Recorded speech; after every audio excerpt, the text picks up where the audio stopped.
Hey everybody, I'm going to do a little different video today, but I hope you like it. I hope you'll stick through the entire thing. I'm going to talk to you about the 3 levels of server builds, and it's not something that's very well defined. It's just something I've been thinking about for a little while now, and maybe you'll get something out of it. Maybe it'll just get you thinking a little bit, but generally that's what I try to do, whether it's through a guide or through a video. I'm not going to tell you what the right thing to do is. I'm just going to tell you some information and get you thinking, and ultimately let you make the decision for yourself and see what's best. So the theory is, or at least what I've been thinking about, there's sort of 3 levels of server building. It's not really to do with cost or what parts you use exactly. It's more of a theory about what type of components you use. So I'll just jump right into it. Level 1, you're looking at the OEM style build. And this is an off-the-shelf unit from HP. And it's self-contained, it's got everything you need, it's ready to go. And not really much needs to be done to it. Level 2, you're looking at similar hardware, and it's more of a do-it-yourself style box. It's not as compact, but it's also not as constrained either. And level 3, you're looking at a full custom build. Again, similar hardware, but the case is completely different. The options are completely open as to what you can do. Obviously, there's going to be different costs related to each one. There's also different opportunity costs, so there's something to think about there too. I'm going to use these 3 machines as an example and just show you a little bit about what I'm talking about.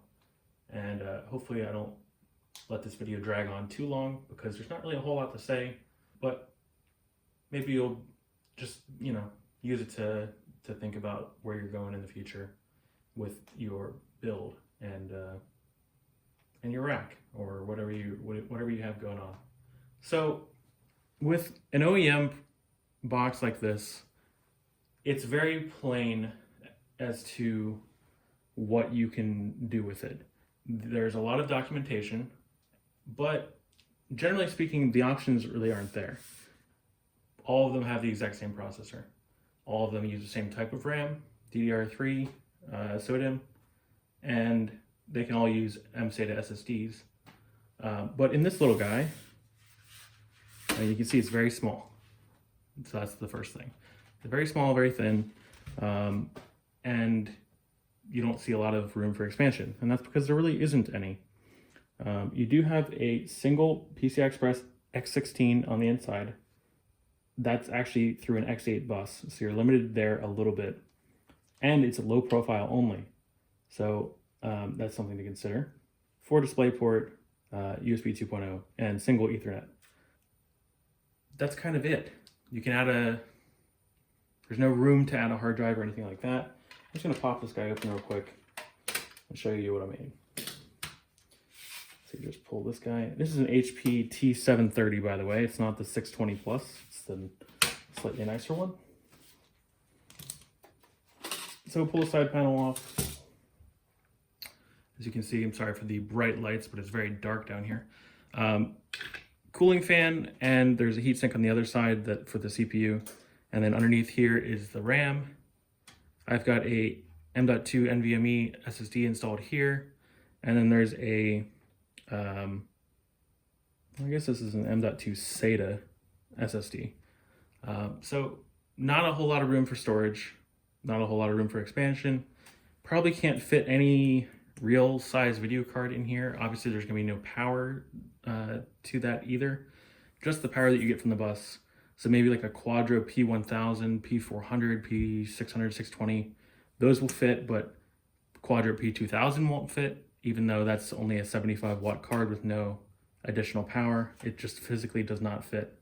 But the nice thing is you get a nice compact, quiet little box, and they're not too expensive. and they use a standard laptop style power supply. If this is what you're looking for, it's great. But again, you're kind of limited to what you can do as far as expansion. And that's pretty much it. So that's the HP. Set this guy aside. You might have seen my video on this. I made a little bit of a clickbait title about the DFI box, saying it can do everything. Well, it kind of can, but this is the DFI DT122BE. It's got the same processor. It's got the same integrated graphics, but it's a slightly larger case. Uses a Flex ATX PSU. So you can swap that guy out. I think it's 250 watts. The power supply on this little guy is only, I think, 65 or 75 watts. So something to consider there as well. But this guy's a 250 watt power supply.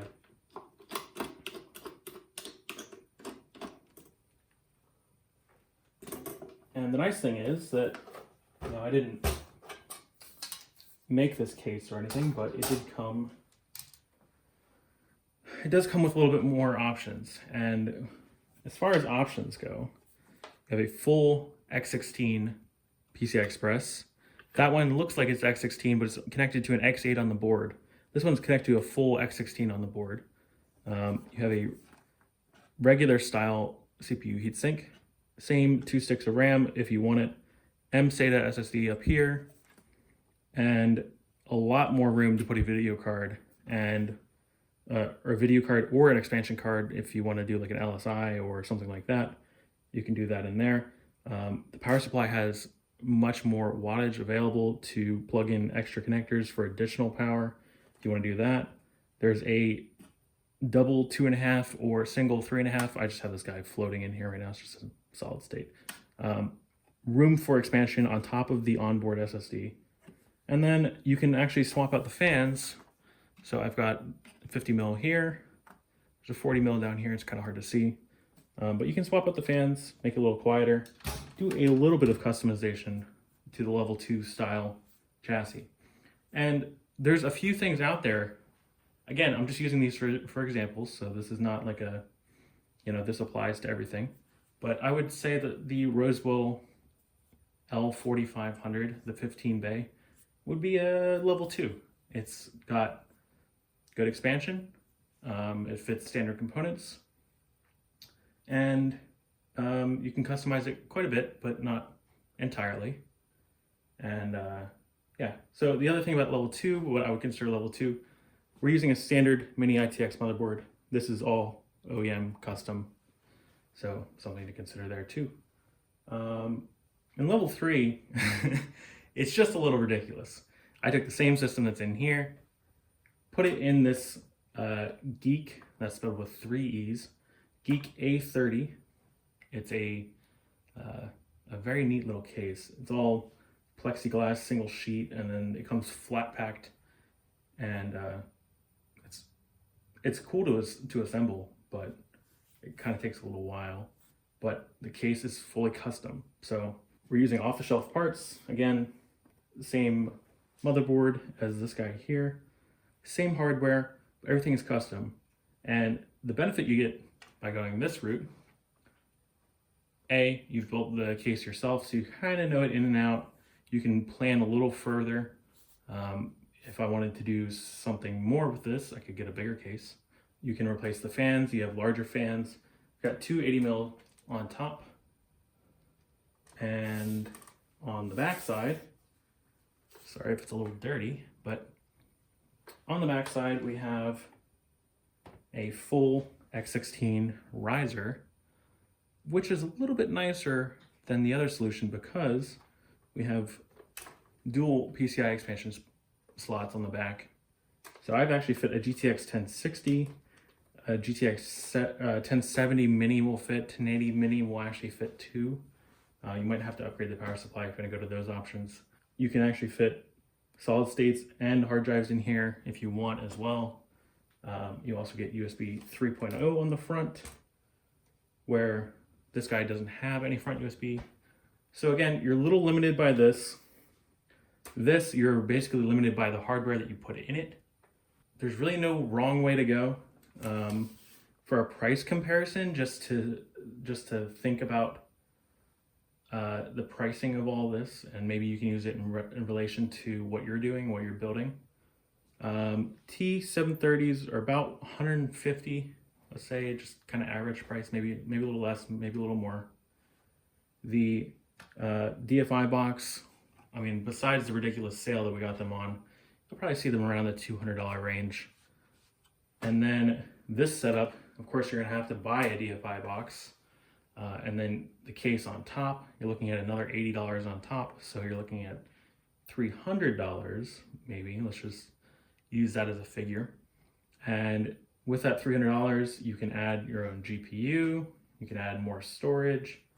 It gives the motherboard, even though it's not the fastest thing in the world, it gives it a few more options as to what you want to do. Generally speaking, cheaper, medium, more expensive, but you are limited. And then you're a little bit less limited, and you're definitely not limited pretty much at all. And then the other thing to consider is the opportunity cost. When you go with something like this, you don't really have a lot of upgrade options. You're kind of stuck with that. If you want to upgrade, you're kind of forced into buying something else. You can upgrade the storage, you can upgrade the RAM, but that only gets you so far. You can't really do much else with it. Again, maybe these are not the greatest examples. This is kind of what I had on hand. They're small, they fit on the desk. It's a little bit easier for me to talk about them here than it is to drag 3 gigantic servers out and move the camera around and talk about them. So anyway, that's the 3 levels of server builds. That's just kind of the idea that I've been thinking about lately. I don't know that I'll use it as far as like putting it in a guide and saying, oh, this is level 2. But maybe it's just a little food for thought and something to think about as you're moving forward, as you're building servers and stuff. Consider what the limitations are, consider the future. And I know I've talked about this before, but a lot of people have questions about what is the correct way to future-proof. And future-proofing, to me, is getting a good base level of hardware with expansion, with options to expand in the future, not necessarily buying hardware at the time that's fast and saying, okay, it's good for the future because it's fast now. I don't really operate under that principle. I don't really think anyone should, honestly. Let's say that there's a server, say this is a 2011 socket server, and you're saying, "What? I need a good CPU to, future-proof." Well, thing is, you've already kind of future-proofed by going with the 2011 socket. So the 2011 socket has a lot of CPU options, but that doesn't necessarily mean that you need the highest end CPU right now. You need something that functions and will give you a good idea of what your needs are in the future. So I might recommend starting with something like an E5 2620 for $8. It's a super cheap CPU, but it's powerful enough. It'll get you started, and then you've already future-proofed by buying the correct socket, and so you have a lot of options in the future. And should you wait 6 months or 8 months or a year, the CPU prices are going to drop. So you might get a good deal on that CPU you wanted to buy in the first place. Just something to think about. Anyway, I'm going to wrap up this video. It's been about 15 minutes already. So hopefully I can post more videos like this in the future. If you liked it, please leave me a like, leave me a comment. I'll try and respond to any questions that you guys have. And I'll see you guys next time.